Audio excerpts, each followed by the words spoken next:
We're going to take the right wrist to the tailbone. The right wrist touches the back of the hips. We're going to take the left hand to the right knee.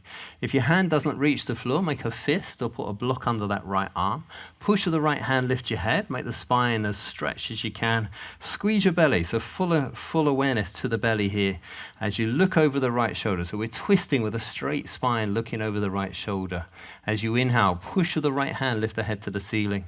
And as you exhale, twisting your chest to the right side of the room.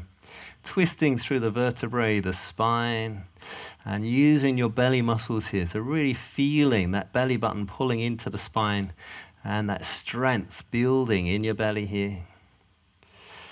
Breathing through the nose all the time, holding, getting deeper and deeper if that's available.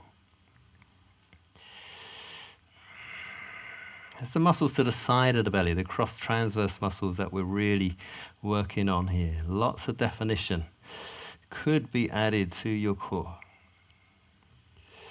And then slowly unwinding, recross the legs the other way, probably the weird way of crossing your legs.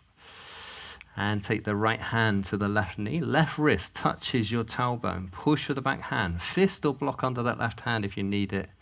Push and lift the head to the ceiling. Stretch your spine. Always twist with a straight spine. And exhale. Find your twist around your straight back.